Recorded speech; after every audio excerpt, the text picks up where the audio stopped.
Yeah, Rich, just let me know when you're good.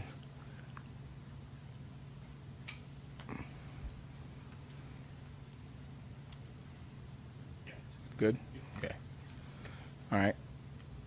Thank you, everybody, for coming. Obviously, we're here to discuss an unfortunate violent weekend we had here in the city of Columbus. We're going to continue to do things the right way and progress towards keeping Columbus safe.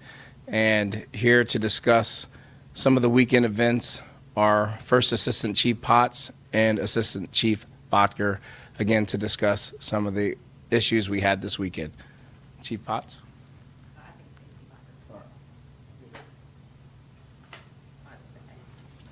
Good afternoon. She kind of put me on the spot there.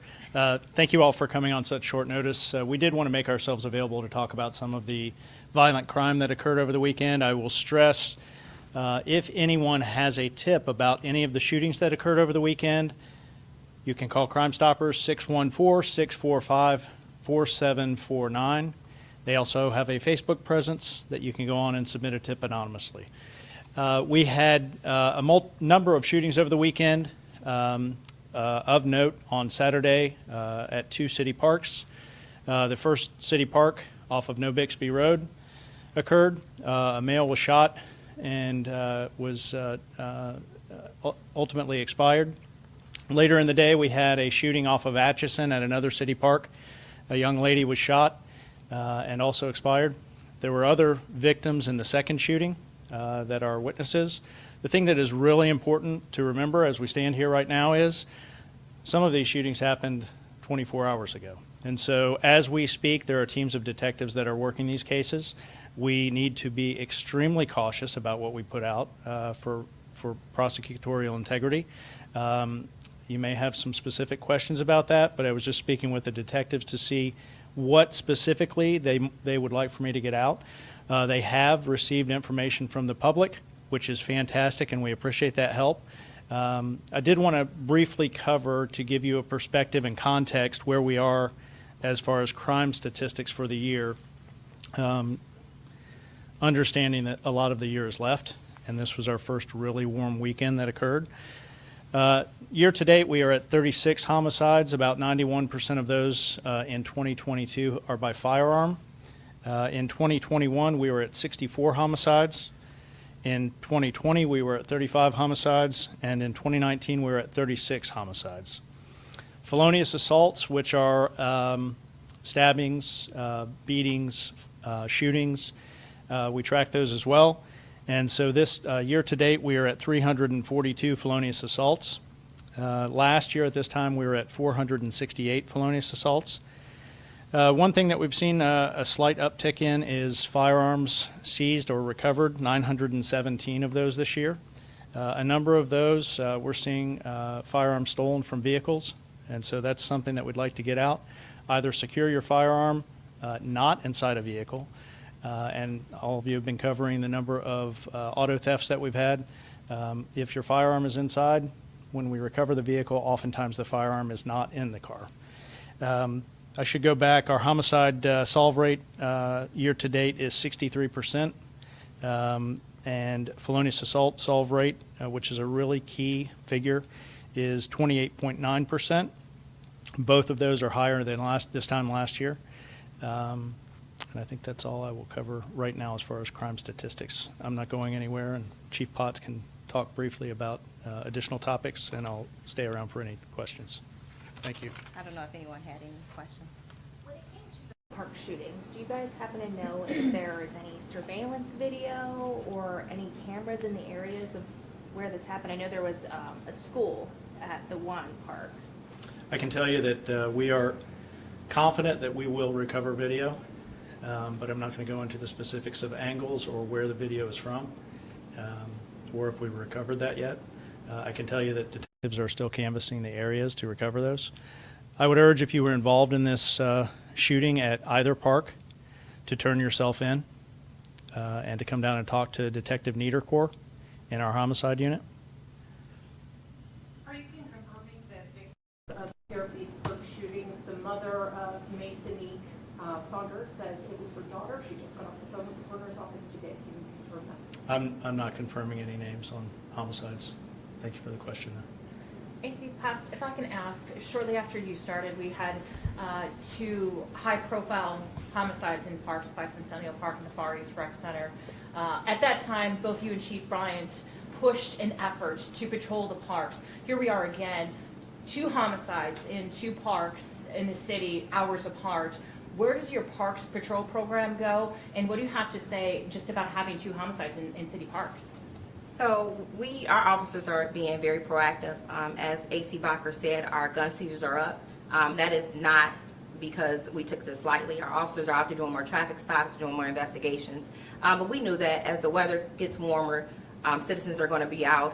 What we're doing is proactively, we have officers checking in parks at every hour. As you are aware, we're losing over 100 officers to buyout, and so we have to be very strategic on where we put our manpower. And so as a team, myself, AC Bacher, Chief Bryant, and the DCs, we're looking at how do we put bodies in spaces that matter. And so you're going to see an increase in parks, you're going to see an increase in the neighborhoods, but we have to do it strategically and we have to be methodically because we're losing manpower, but we're also getting laterals. And so we're hoping that the lateral program will plug and play and put officers in spots very quickly for us. And we're also using the 3rd class of the academy, and we think that that will help us plug some of the losses. But at the end of the day, we're losing officers, and so we have to use our manpower the best way we can. And we're looking at every way we can. Community support is huge. We had homicides, and we had mothers of murdered children that were boots on the ground yesterday to help kind of quell some of the tension. And that's just important. It's a process of legitimacy for us.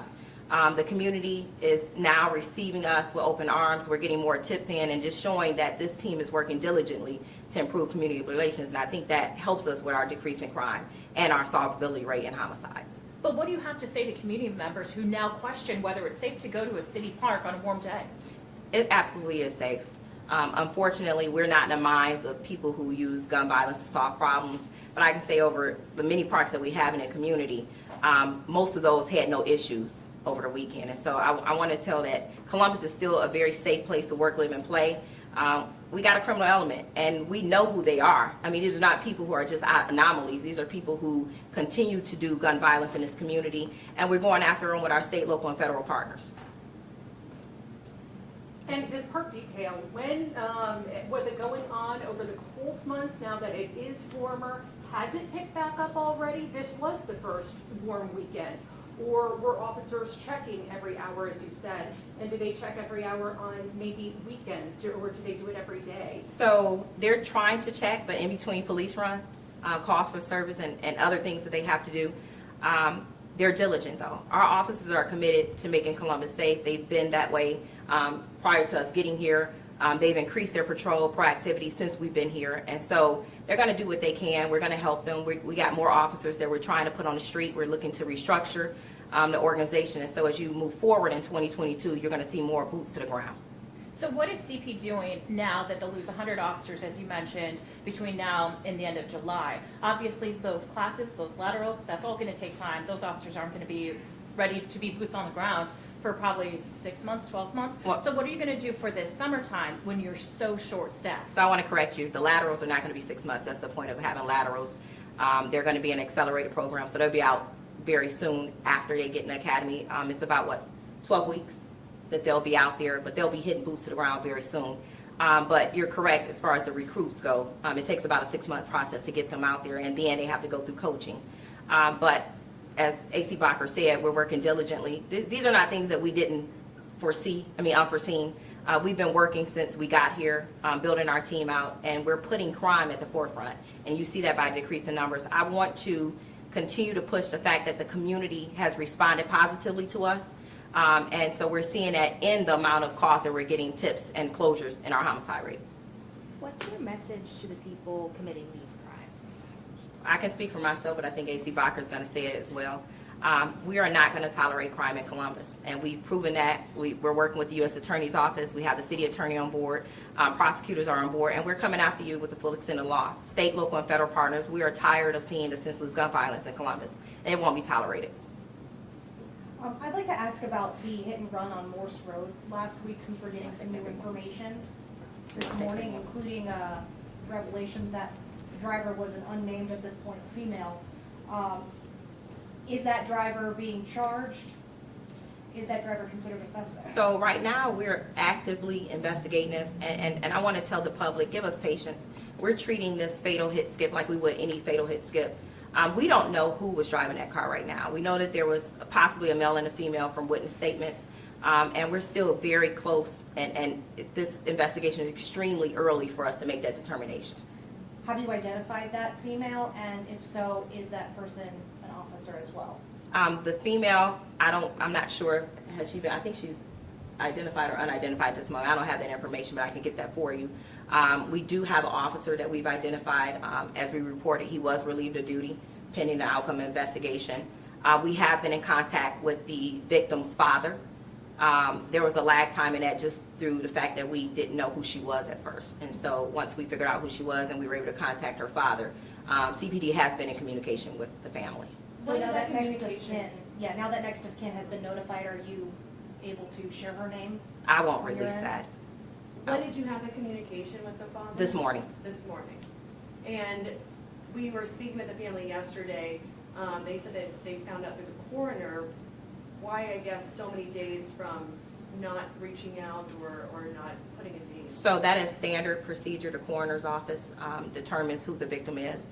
We don't like to put out preliminary information that could be wrong. And so we wait for confirmation from the coroner's office before we do next of kin. So next of kin has been notified, Correct. so now we can, I'm not going to release that. If the family has already told you, then I'll let the family tell you, but I'm not going to release that victim's name. Going back to the park detail, as more officers, you said, will be boots on the ground. As we continue to get into warm weather, you said they will be checking parks once a week. Is that per cruiser? What is the strategy with this park detail? Will they be getting out of the cruiser, patrol, boots on the ground in the park? If I'm a park rower, what can I expect to see from Columbus Police? I'll let AC Bacher, because he's the head of that, but it's not once a week, it's daily. So I do want to make that correction. They'll be Once checking the an parks hour, daily. yeah, once an hour. I apologize if I misspoke. Yeah, I'm happy to talk about that. I think parks detail is more formal than it is. And so I think it's important to realize that we're utilizing on-duty personnel. And so if you've been monitoring radios, you hear officers marking on 5.5As. That's a park walk and talk, which is going into a park, getting out of your cruiser, walking around. But that is based upon runs that are holding. And so if an officer on that district is dispatched to other calls for service, they likely are not going to be in the park as much. So we don't have a dedicated parks detail. We did that last summer, beginning in late June. We started a parks detail, which was officers on bicycles going into each park. And we will eventually utilize that, likely with Safe Streets, later in the year. Those numbers will likely also be diminished. They'll be smaller numbers. I'm not going to go into specific numbers at this time because I don't have the plan in front of me yet. But we will be covering the parks, but we're not going to have a constant presence in the parks. So we won't be there 8 hours a day, is what I'm saying. And this is coming almost a year after the two deadly park shootings from last year. Where do the homicide investigations stand for Mackenzie Ridley, for Olivia Kurtz? Very advanced, and so our homicide detectives would tell you that they have gathered a lot of evidence and a lot of cooperating witnesses, and we are working with the prosecutor's office to file the appropriate charges. So it is in the hands of the prosecutor's office right now? No, it's not. Okay. We work with the prosecutor's office, though. When we collect evidence, we meet with them and we talk about cases regularly to determine where we're going with those cases. We've heard from officers, and as you just said, the response to parks depends on calls for service. And we've heard from officers that they're stacked up and that unfortunately they can't respond as quickly as they would like now. So how can you guarantee to the public that those officers are going to be available to protect the parks as you say they are? I'm happy to talk to you after this about how we solve a staffing crisis. But we may be there later in the summer when we lose personnel. And we don't know exactly what that picture looks like, so I want to put it into context. I can tell you that officers are going into parks. All weekend they were going into parks and getting out, talking with people. If you're asking for a guarantee that an officer is in there all day long, I can't provide that.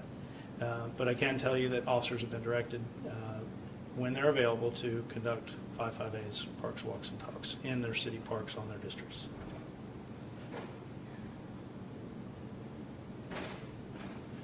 Anything else? I do have one question, I guess just a clarification question, just for myself. So going back to the fatal hit and run, so as far as with that driver, are we able to say if it was the person or the officer that is under investigation? Can we confirm that, or the passenger, I guess? We don't even have that confirmation. You want us to name the, what do you want? So if it's if the officer that is under investigation right now, can we link that he was in the car for the press release that came out this morning? I can't confirm that at this time. I don't know the answer to that. I guess just kind of going on what she said is, obviously it's been reported, we've obtained this officer's personnel file. His attorney has told us it is him. I don't understand why he's not being named, especially if he has faced administrative action on your end. He has not faced administrative action He's other been than being relieved relieved of duty. So if my That's- terminology's off. Yeah, so I that's apologize. standard. If someone is named as possibly being part of something that's wrong, then if it is a criminal violation, we relieve them of duty until we figure out what's going on. We have not figured out what's going on yet. The question is, why not name him publicly if he's been relieved of duty? Well, I'm not in charge. So we are trying to draw a bright line between criminal and administrative investigation. Chief Potts' side of the house is in charge of criminal. He is within my chain of command. So I really want to draw that bright line between criminal and administrative. From an administrative perspective, I believe there were public records requests done for relieval of duty forms, correct, which have a name on them. Is that right? So why won't the department name him? Have we not named him? No. No. Okay. Okay. Well, I'm not prepared to name him at this time, but I don't know why we're playing the game of naming, not naming him if he's in an official record from the division. But not specifically linked to. Are you asking, just for clarity, you're wanting Columbus Police to confirm that the officer in question was relieved of duty in connection to that hit skip? Correct. And by naming him, which we have said that he has been relieved of duty in connection to the hit skip investigation, that does not automatically mean that he was involved in the car inside or out or around it. Is that, I think that's where the semantics, where people were confused. It's strictly the officer was relieved of duty administratively in connection to a hit skip investigation. Because there's potential criminal charges that are facing whomever was driving that car, he has now been relieved of that, of his assignment and his duties until further investigation. We have not named any suspects, and no one has been formally charged in connection to the hit skip accident. So if I'm understanding correctly, just to be on the same page here, he's named kind of on the administrative side of things for which we have request documents, but he is not being named on any sort of criminal reports at this time. Correct. But we can connect the dots here at this point. Well, I think I can share that he's, from an administrative aspect, he's been relieved of duty because there may be some information that he is, his vehicle was connected to that accident. Whether or not he was present or he was involved in the accident, I don't know that. So what's Does his that make vehicle? sense? What, the vehicle that was involved in the accident belonged to him. And how did you figure that out? Was it a license plate that was traced? I believe it was actually a caller. And I apologize, I'm not as familiar with the criminal side of the case as I am with the admin side of the case. I appreciate it, thank you. Any other questions? Just kind of a reaction, one last thing on the whole parks thing. After the homicide, my colleague tells me, who went to NASCAR Park homicide, there were still kids playing soccer as a crime scene was being investigated and going on. Just knowing that little kids are witnessing this, absorbing it, what's your reaction to that? It's devastating for any adult, child, but for a child to not be able to safely play in a park and see a body or crime scene tape is tragic. And it leaves unfortunately, a scar that we don't want that to happen to children let alone adults either. And so this is why we're working so diligently to combat gun violence in the community. We understand that the vast majority of the citizens in here, they go to work, they live their lives, they don't commit violent crime. We have a small segment of society in Columbus that feels that they can do whatever it is that they want to do with guns. And so we're doing things on our end to combat that. As I said, we've been working diligently with our state, local, and federal partners, and we're committed to decreasing this gun violence. I think we have to give the community credit, but we also have to give our men and women credit. They have been out here proactively. The last 2 years were an anomaly. We had civil unrest, we had the pandemic, and so officers are now feeling that they can go out and proactively be police officers, and we're encouraging that as a leadership team.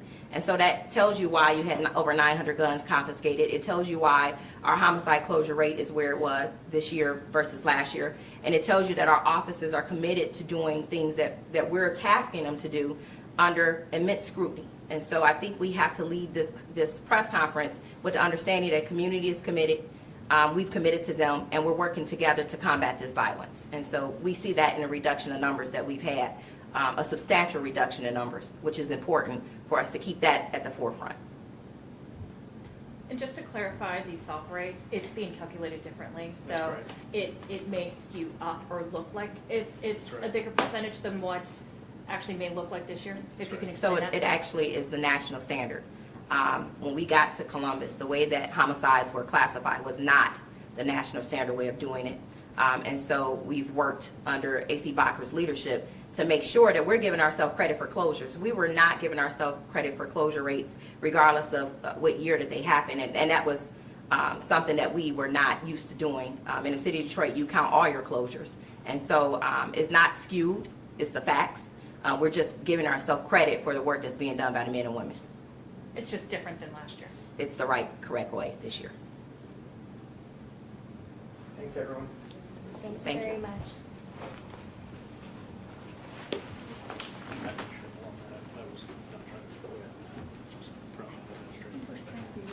Yeah, no, just why the department can't publicly get say it. that. So I'm detached from what's that.